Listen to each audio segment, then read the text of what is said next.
Shalom adik-adik, welcome to Sunday School. Berikut ada DNA restorasi Pondok Daud. Prajurit-prajurit Tuhan yang gagah perkasa, yang mempunyai gaya hidup, doa, pujian, dan penyembahan dalam unity siang dan malam, dan melakukan kehendak Tuhan pada zaman ini. Tata tertib ibadah sekolah minggu. Yang pertama, mandi dan berpakaian yang rapi. Yang kedua, bersukacita selalu dalam beribadah. Yang ketiga, membawa Alkitab. Yang keempat, selalu persiapkan persembahan. Itu saja, selamat beribadah. Tuhan Yesus memberkati. Shalom teman-teman, puji Tuhan kita bisa beribadah online kembali ya. Hari ini Elora bersama Nathanael. Sebelum kita memuji dan memuliakan nama Tuhan, kita berdoa dulu ya. Bapa kami yang di dalam surga, terima kasih atas kekuatan dan kesehatan yang Kau beri kepada kami hingga hari ini. Tuhan, pada hari ini Tuhan kami ingin beribadah Tuhan. Berikanlah sinyal supaya tidak lemot-lemot dan supaya lancar Tuhan. Tuhan, terima kasih Tuhan. Berkati juga bangsa kami Indonesia Tuhan. Jauhkan dari mara bahaya dan malapetaka Tuhan. Tuhan, lindungilah saudara-saudara kami yang terkena bencana di sana Tuhan. Berkati juga Pak Presiden, Pak Jokowi, dan wakilnya Ma'ruf Amin Tuhan. Terima kasih Tuhan, Engkau berkati mereka yang memimpin bangsa ini Tuhan. Berkati juga teman-teman yang di rumah Tuhan. Berikanlah mereka ketekunan Tuhan. Terima kasih Tuhan, kami sudah berdoa, kami mengucap syukur. Amin. Sudah siap memuji Tuhan? Mari kita bangkit berdiri.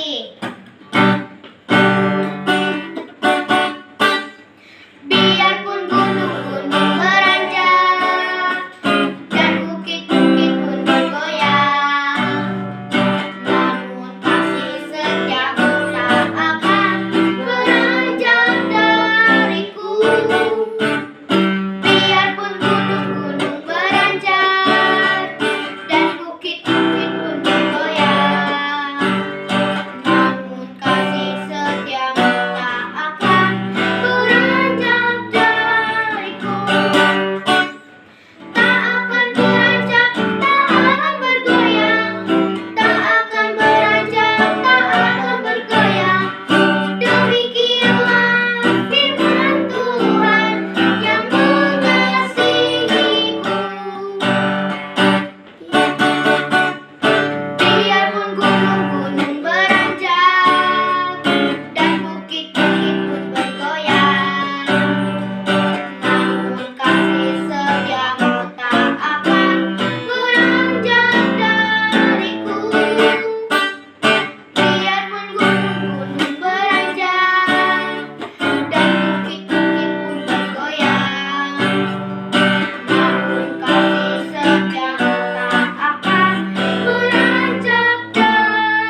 Selamat sore. Bertemu lagi dengan Kakak Sarah di sini. Kita sudah memasuki di minggu terakhir di bulan Januari dan tidak terasa sudah hampir 1 tahun kita tidak bertemu ya. Dan Kakak berharap adik-adik semua, mama papa yang di rumah semuanya sehat dan terus semangat di dalam Tuhan. Baik adik-adik dan mama papa, sore hari ini kita akan mendengarkan firman Tuhan dan kakak berharap semuanya sudah ada Alkitab di depan masing-masing. Semuanya sudah bawa Alkitabnya? Sudah? Mantap, pintar semuanya ya. Oke, mari kita berdoa sebelum kita mendengarkan firman Tuhan. Kita siapkan hati kita minta Roh Kudus untuk kita lebih mengerti firman Tuhan hari ini. Mari kakak ajak adik-adik semua untuk berdoa terlebih dahulu. Bapa yang ada di dalam surga, terima kasih Tuhan Yesus Kristus yang baik. Terima kasih Bapa buat kesempatan sore hari ini Tuhan. Kami boleh berkumpul walaupun kami di rumah masing-masing Tuhan. Terima kasih dengan seizin-Mu Tuhan. Kami masih diberikan kesempatan untuk bisa beribadah kembali sore hari ini. Tuhan Yesus Kristus yang baik, kami akan mendengarkan firman-Mu Tuhan. Berbicara kepada kami, setiap kami anak-anak-Mu sekolah minggu ya Tuhan. Biarlah dengan firman-Mu sore hari ini, kami anak-anak-Mu diberkati ya Tuhan, dikuatkan Tuhan. Terima kasih Bapa, urapi hamba-Mu yang tidak ada papanya ini Tuhan. Pakailah hamba-Mu ya Tuhan, untuk hamba-Mu boleh sharing firman-Mu sore hari ini. Terima kasih Tuhan Yesus Kristus, terima kasih Roh Kudus yang manis. Kami siap mendengarkan firman-Mu. Haleluya, amin. Oke adik-adik, sekarang kakak meminta kalian membuka Alkitab kalian di Yohanes Perjanjian Baru. Yohanes ya, Yohanes itu ada di Perjanjian Baru setelah Lukas. Oke, yuk dibuka Alkitabnya. Sudah ketemu? Oke, sekarang buka di pasal 4. Yohanes pasal 4. Sudah ya? Ayat yang ke-46. Oke, hari ini kakak memberi tema yaitu berharap di dalam Tuhan. Hari ini dengan perikopnya yaitu Yesus menyembuhkan anak pegawai istana. Hari ini kita mau belajar dari seorang bapak ya. Bapak yang peduli sekali, yang mengkhawatirkan anaknya seperti mama papa kalian semua ya. Kalau melihat kalian mungkin ada yang sakit, ada yang bersedih, pasti mereka akan khawatir. Benar?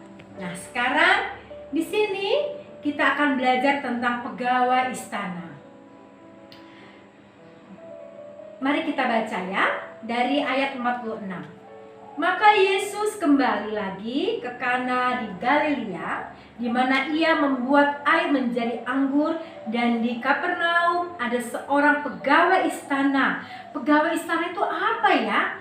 Pegawai istana adalah seseorang yang bekerja di istana. Oke adik-adik? Dan di Kapernaum ada seorang pegawai istana, anaknya sedang sakit. Ketika dia mendengar ya bahwa Yesus telah datang dari Yudea ke Galilea, pergilah ia kepadanya lalu meminta supaya ia datang dan menyembuhkan anaknya, sebab anaknya itu hampir mati. Wow, anaknya ini ternyata tidak sekedar sakit biasa adik-adik. Anak ini sakit keras dan hampir mati. Bagaimana dengan mama papa kalau melihat anak-anaknya yang sakit mungkin berapa hari, demam tidak turun, pasti gelisah tidak? Gelisah. Nah, di sini kita mau belajar dari pegawai istana ini. Dia tahu bahwa Tuhan Yesus itu sedang berada di tempat di Galilea, yaitu di mana mereka tinggal. Ya. Dan pegawai istana itu datang kepada Tuhan. Mari kita baca di ayat 48 ya. Maka kata Yesus kepadanya, kata Tuhan Yesus ya kepada pegawai istana ini, jika kamu tidak melihat tanda dan mukjizat, kamu tidak percaya? Nah, tadi setelah pegawai ini ketemu dengan Tuhan Yesus, dia bilang, Tuhan, oh mungkin Yesus, anak aku sedang sakit dan dia hampir mati. Tolonglah, jamahlah anakku. Aku percaya kalau kamu datang ke rumahku, anak aku pasti sembuh. Mungkin dia bilang seperti itu ya. Tapi apa kata Tuhan? Apakah aku harus datang ke rumah dan menjamah secara langsung dan anakmu baru sembuh? Tidak. Tuhan bilang apa? Jika kamu tidak melihat tanda dan mukjizat, kamu tidak percaya? Artinya Tuhan mencoba mengatakan kepada pegawai istana itu bahwa dengan perkataannya saja anak itu akan sembuh. Ya, mari kita baca ayat selanjutnya. Pegawai istana itu berkata kepadanya, Tuhan, datanglah sebelum anakku mati. Dia masih belum percaya adik-adik. Dia masih meminta berharap Tuhan Yesus itu harus datang ke rumahnya. Kata Yesus kepadanya, pergilah, anakmu hidup. Apa kata Tuhan Yesus? Pergilah, anakmu hidup. Nah, orang itu percaya akan perkataan yang dikatakan Yesus kepadanya, lalu pergi. Ya, dan apa yang terjadi? Ketika ia masih di tengah jalan, hamba-hambanya telah datang kepadanya dengan memberi kabar. Katanya, Tuhan, anakmu hidup. Ya, tuh katanya apa di sini? Bahwa anaknya hidup. Ia bertanya kepada mereka, pukul berapa anak itu mulai sembuh? Dia masih belum percaya bahwa dengan kata Tuhan Yesus, kalau Tuhan bilang sembuh, maka sembuh. Ya adik-adik ya. Terus apa kata hamba-hambanya kepada pegawai itu? Kemarin siang pukul 1 demamnya hilang. Ya, ayat ke-53. Maka teringatlah ayah itu adalah pegawai istana itu, bahwa pada saat itulah Yesus berkata kepadanya, anaknya hidup. Wow, beri kemuliaan dulu buat Tuhan Yesus. Amin. Bahwa Tuhan Yesus itu tidak perlu datang ke rumah kita, menjamah, kita melihat langsung baru sembuh. Tidak. Kerjanya Tuhan itu tidak dibatasi ruang dan waktu. Jadi kalau kita berdoa, kita minta kepada Tuhan bersungguh-sungguh, menaruh berharap kepada Tuhan, Tuhan itu akan menyembuhkan. Mungkin saat ini adik ada yang sakit, atau mama papanya ada yang sakit, atau ada mungkin oma, opa atau keluarga jauh yang sedang sakit. Kakak berharap adik-adik terus rajin berdoa, bersungguh-sungguh ya. Kalau kita bersungguh-sungguh dan berharap kepada Tuhan, maka mukjizat Tuhan itu dinyatakan. Oke, amin adik-adik. Nah, sekarang mari kita baca yang ayat terakhir, oke? Dan itulah tanda kedua yang dibuat Yesus ketika ia pulang dari Yudea ke Galilea. Amin. Nah, baik adik-adik, sore hari ini kita sudah belajar firman Tuhan tentang pegawai istana. Adik-adik, kakak Sarah mengajak kalian semua untuk terus tekun di dalam beribadah di rumah, membaca firman Tuhan, berdoa, oke? Dan terus berharap ya bahwa kita semua itu akan baik. Kita semua akan bisa melalui dengan kekuatan Tuhan Yesus. Amin. Mari adik-adik, kakak meminta kalian menutup Alkitab kalian dan mari kita berdoa. Kita mau akhiri firman Tuhan hari ini. Mari kita berdoa. Bapa yang ada dalam surga, Tuhan Yesus Kristus, terima kasih Bapa buat sore hari ini Tuhan. Kami sudah belajar firman-Mu Tuhan dari pegawai istana yang menaruh harap kepada kepada Tuhan sehingga terjadilah mukjizat-Mu atas anaknya. Ya Bapa, pada sore hari ini kami bersama anak-anak sekolah minggu Tuhan, kami mau menaruh harapan kami hanya kepada Tuhan. Kami percaya Tuhan, dengan Engkau Bapa kami boleh melalui hari-hari kami Tuhan.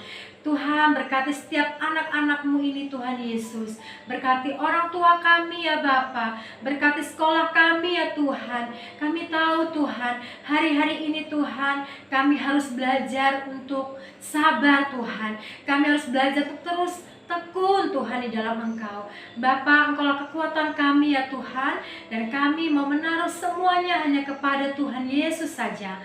Bapa, sore hari ini Tuhan, kami menyerahkan ya Bapa buat orang tua Tuhan. Kalau mereka mungkin saat ini sedang mengalami pergumulan, menghadapi permasalahan Tuhan, kiranya Bapa Engkau berikan kekuatan buat orang tua kami, bahkan anak-anak-Mu sekolah minggu Tuhan. Tuhan Yesus yang baik, kami mau serahkan ya Bapa hidup kami ke dalam tangan-Mu untuk sepanjang minggu ke depan ya Bapa. Inilah hidup kami mau terus berharap hanya kepada Tuhan Yesus. Tuhan, kami akan menutup ibadah sore hari ini dengan doa yang Engkau ajarkan kepada kami. Mari adik-adik kita berdoa Bapa kami. Bapa kami yang ada di dalam surga, dikuduskanlah nama-Mu, datanglah kerajaan-Mu, jadilah kehendak-Mu di bumi seperti di surga. Berikanlah kami pada hari ini makanan kami yang secukupnya, dan ampunilah kami akan kesalahan kami, seperti kami juga mengampuni orang yang bersalah kepada kami. Dan jangan bawa kami ke dalam pencobaan, tetapi lepaskanlah kami daripada yang jahat, karena Engkau yang punya kerajaan, kuasa, dan kemuliaan sampai selama-lamanya. Amin. Amin. Shalom. Tuhan Yesus memberkati.